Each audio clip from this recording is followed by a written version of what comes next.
Okay. All right, so you wanted my reaction for something. Mm-hmm. What are we watching? We are watching new young drill trap artist from Ohio, young Slim Jesus. Not young Slim Jesus, but Slim Jesus. Slim Jesus, he's from Ohio. Uh-huh, uh-huh. So like, what is he? Slim Shady's kid or something? They're not sure yet. Probably. Probably. Word. Well, I'm gonna push play. Probably. He's a combination of like if Slim Shady and Ari the Rugged Man and Chief Keef all had a wicked stepchild, that's what we were dealing with right now. that's the thing. R.A. the Rugged Man is a talented dude. I like R.A. I'm saying purely based on style and content being So raw. he's gonna be talking about Vietnam and shit. It's raw, is what I mean. Okay, well, Raw. This is my opinion. raw. I'm ready for your opinion. Well, if it's raw, I want to catch an STD, friend. Let's go. Damn.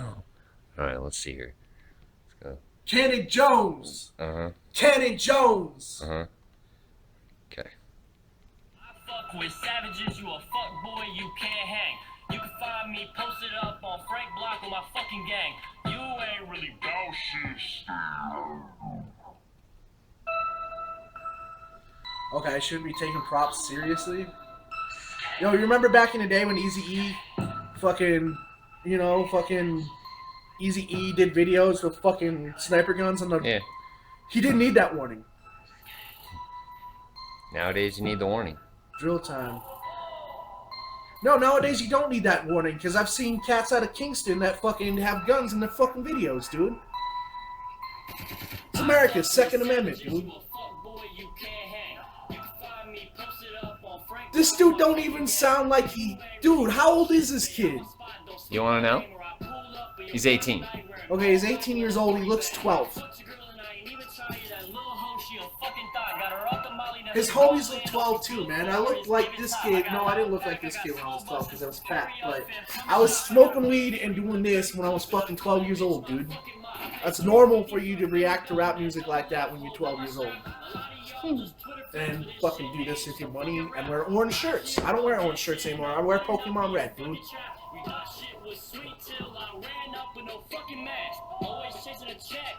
Bitch, I'm really about mine. You a broke boy, but you rock designer. That shit don't sound right. Thought you could sneak this, wow. You won't get found. How does this kid get this money? Not from rapping. Not when he made this video. Did people loan this to him? With that watch? Dude, those guns, like, I gotta be real. Like, those guns don't look real. Now it's back to the trap with a 20 sack, rolling up a switch of that straight gas. Got a 50 clip sticking out the max, so that's 50 shots at your goofy ass. Had a Pharaoh gun when I was up in sacks with my true religion still. You know, I'm watching this. Big ass bands run up on me, trying to rob in that 30 blast. Keep a bankroll on me at all times, rolled up with a rubber band. On the lean, that promethazine got me walking around like a kickstand. Keep a bird tucked on my right. I want to kill myself, man. Not really. No, don't take it like that. No. I mean, dude, like, literally, like, this is depressing. If I catch you talking to the fucking Jakes, I ain't afraid to catch a body and skip out from state to state. And if there's a witness, I'ma kill him too, and I'ma beat the case. Wow. This is just fucking ignorant, homie. This is like, you know, people made fun of Krispy Kreme or whatever his name was years ago. Krispy Kreme. Krispy Kreme, and I got that. That was parody, homie. Like, that was joke. That was irresponsible, homie. Like, play me that Vlad interview. You're telling me something about a Vlad interview? Okay. Pull up that Vlad interview. Here, you take that then. You be careful. Yeah. Hopefully, the shots are lined up and everything. You good right there. No, man. Like, how many? Wait. Views. Scroll on the views. How many views this motherfucking video got? 5.5 million. 5.5 million views in about 3.5 weeks. In 3.5 weeks. So that kid's got that kind of money now. He has that kind of money now, but he didn't when he shot this motherfucker, guaranteed.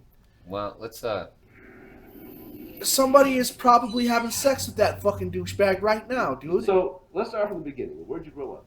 I'm from Hamilton, Ohio. It's a little north of Cincinnati. Okay. So people are familiar with Cincinnati, but people don't really know Right.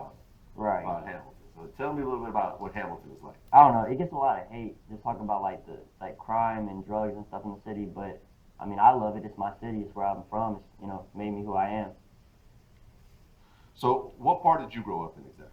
Hamilton. Like, Yeah. Like you said, what is part there a of certain part of it? okay, I Yeah, understand part he's of from the Hamilton? city, man. Like, Well, I mean, I lived over on the east side for a long time, and then I lived over on the west side, like currently.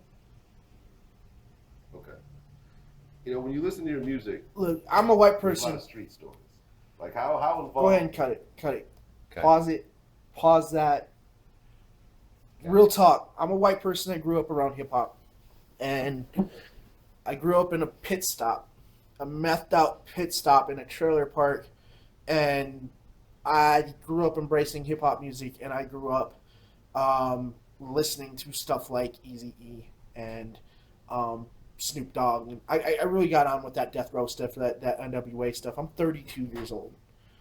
Hip hop changed my life. It kind of became a rabbit hole because I went from stuff like that to more politically conscious stuff. I mean, it was easy to, once I started hearing Ice Cube solo stuff, Ice-T, like once we started getting to more political stuff, KRS-One, like I started latching on more and more. And then I found Insane Clown Posse. Now, yeah, funny. I should mention that they were the real rabbit hole for me because I mean we can make fun of them all we want, and yeah, I'll make fun of them. I'll be the first motherfucker to make fun of them.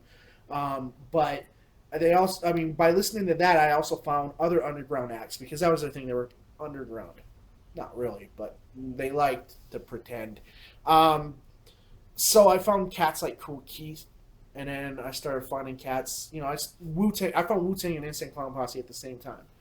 And I remember when I first got into rap, I was like 14 years old, and I was introduced to a producer cat who wanted to cut like a 4-track EP with me when I was like 15 or 14 or whatever.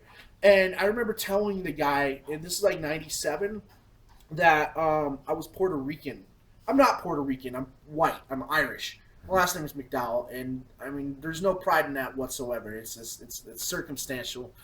But I remember telling this cat because I was ashamed because at that point, you had ICP, then you had Vanilla Ice, or the Beastie Boys, who were technically Jewish. But so white appropriation, man. I'm looking at this. So I mean, things have kind of come full circle. We're living in 1992 right now. And I remember back in the early mid '90s, you had a lot of white kids in small towns in Arkansas, and like who were claiming Crip and then like doing dumb shit, and were basically this kid back in the mid '90s. And I can't help but look at this, and like I'm seeing cultural appropriation here. I ain't saying white people shouldn't be in fucking hip hop at all. There's like Run the Jewels, one of the best things going for hip hop right now. And I ain't got nothing against trap. I'm loving trap. I'm loving a lot of stuff I'm hearing out of trap. And then I'm listening to guys like Action Bronson or Ill Bill. But I'm just looking at this as cultural appropriation at its worst. This is kind of disgusting because this, I mean. This is the kind of mentality that is perpetuating the bullshit police brutality against the black community. And here's your fucking skin. Like, you don't have to worry about that, homie. I don't have to worry about that. Real talk. Like, I've been rasped by the fucking 5-0 before, man. I've been rasped by the fucking 5-0, but not to the extent that my friends who aren't this complexion have been, man. And I've had to sit back and watch that shit. Well, Vlad asks him too. He says, "You realize that the drill music that you're making, there's guys that make drill music that actually live that life." And he says, "Yeah, I'm fully aware of that." He says, "So you realize you could get shot, you could get ran up on because of this, making this kind of music, and just very specifically this kind of music." And he says, "I'm fully aware of that." But he seems to, I got to give him credit because at 18 he says, I'm making music that I listen to He's like, I'm 18 years old. This is the music that I listen to, that I want to listen to. So I'm being influenced by this music and have been. And he starts naming artists that I've never heard of, that I'm sure you'd have to be from Chicago and listening to the underground drill scene right now to know what the hell he's talking about. But he names the people he's been influenced by, and he understands that he is appropriating it, obviously, because he does. You know what I mean? So that's where I feel like it's even more dangerous, because he's fully conscious of what he's doing, and he ain't even signed with the label yet. He's and you know what's even more fucked is 5.5 million views, dude. 5.5 million views. This fucker's got at least 3 fucking deals on the fucking table right now. Yeah. And that's scary to me. Because I mean, you're gonna start putting this dude. This shit's already on YouTube. That's not leaving anywhere unless YouTube censors decide to pull it for whatever reason. Fucking people are gonna put money and push this fucking shit, and it's fucking poisonous to our fucking environment right now. At the same time, you could say the same thing. Well, the discussion could be had, wouldn't you say, about a fictional writer creating a fictional scene, or a movie, emulating a fictional scene. And you know me, I don't like a lot of horror film. I can't really watch a lot of horror because it really does affect me at a very conscious level, right?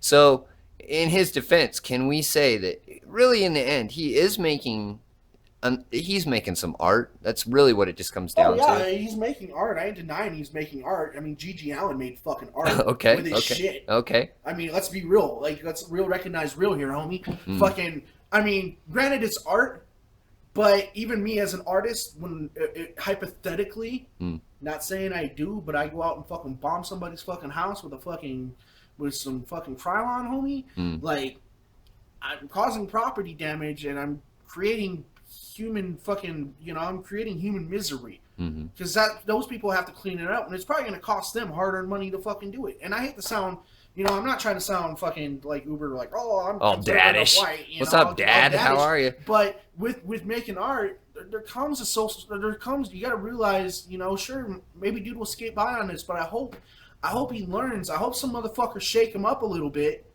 and show him some fear and teach him just a little bit of fucking humility at this point. Because quite frankly, like, I mean, he's basically, he seems, in his defense, he seems very humble in these only 2 interviews that are in existence right now. He's incredibly humble, almost to the point of he seems scared. He seems like he's well aware, and he knows. He should be. Yeah. He should be. Honestly, dude, buildings are being burnt down because of a fucking gun culture, because of a white control fucking gun culture. And I ain't trying to be. I'm libertarian only. I'm about me some Second Amendment, but I ain't gonna deny that there's a patriarchal fucking issue in this country that trickles right down to fucking cops and those factors that influence them, which are race based.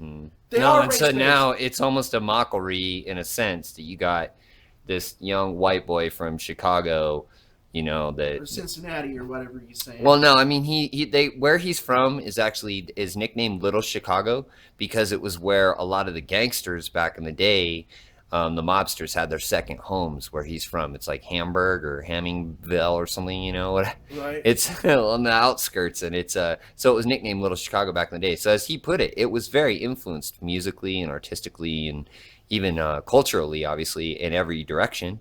So that's what he's saying, is he's kind of doing what he was shown, but what I find ironic is Vlad says, "Have you ever been to Chicago?" And he says, "No, I have not."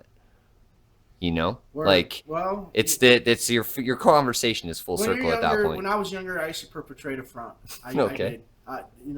Especially with my younger hip hop shit. Like these days, I keep it 110%, and I find myself a lot happier. And hey, dude, I hope you get some money and some pussy off this, dude. I really do. I really, honestly, fucking do, dude. As somebody that grew up in this hip hop shit, somebody that made hip hop music, and yeah, I mean, this shit is likely not going to pop. This shit ain't going to fucking do anything. Like, there's already a million fucking, goddamn, bro, fucking opinions being weighed in on this motherfucker right now. And I'm probably not saying anything new. But as somebody who grew, and I probably am coming off like a jaded old man who failed at his fucking rap career. But there's a lot of us, bro. Get your money, get your pussy off this dude. But when you come back, fucking start thinking about fucking, helping making things better right now, man. I hate that shit's being taken to a place in this country like we're stuck in a time loop when we're back in 1992 right now, man. And right now there's a lot of people you could be using that $5.5 million fucking or 5.5 million view influence right now to help spread a fucking better message and fucking I chop up bodies and hold fake guns in the fucking camera, dude. Come now, dude. Like, seriously, your brothers and sisters, your fellow fucking human beings, black, white, fucking Hispanic, are, you know, we're treated as lessers. There's a fucking class war going on out there, friend. And I hate to admit that, but it's true. And, I mean, going forward, I mean, like I said, I hope some more humility and some fucking fear is put in you just a little bit so that you realize that, like, you've got something going and you've got the podium. You're on the soapbox, homie. What are you going to do with it? Slim Jesus. Good luck, young friend. Yeah, I hope this kid gets fucking shook down, dude. Yo, I hope he gets shook down before he gets shot, dude. I really do. Let's see what hip hop does with this one.